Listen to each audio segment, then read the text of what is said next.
Eli mikä on yrityksesi nimi? Virallinen rekisteröity nimi on Ilkka ja Jaana Laurila Oy. Markkinointinimenä käytetään K-Kenkä. Miten valitsit yritysmuodon?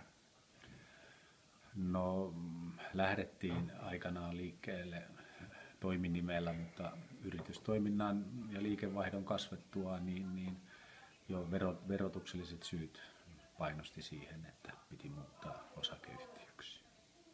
Mistä sait idean pistää yrityksen aluilleen? No pitkään niin sanotusti vieraalla työssä ollessa niin rupesi kaipaamaan uusia haasteita ja siinä talossa missä olin niin en enää voinut niin kuin edetä niin kuin uralla ja sitten rupesin miettimään, että mitä sitä voisi niin kuin yrittäjätaipaleella olla. Et sieltä se lähti kypsymään. Entä miten päädyit kauppaamaan kenkiä? No siihen on tietenkin monta asiaa. Aina on tykännyt itse kengistä. Se on yksi lähtökohta. Sitten toisaalta se, että piti myös miettiä sitä, että minkälaisia pääomia mikäkin yritysala sitten tarvii. Ja tähän nyt kuitenkin pääsee mukaan kohtuullisella pääomalla.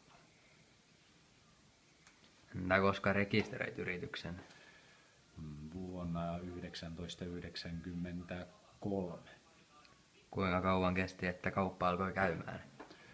No siitä mielessä täytyy olla iloinen, että ei ole päivää ollut, ettei kauppaa tulisi. Eli kyllä joka päivä myydään kenkiä. Entä onko yrityksestä ollut jotain ongelmia? No joo, niitähän tietenkin tulee kilpailualalla kun ollaan, niin niitä tulee ja mikä on isompia ja mitkä pienempiä ongelmia. Ne kuuluu tähän yrittäjän arkeen. Okei, kiitos. Kiitos. Haastattelusta.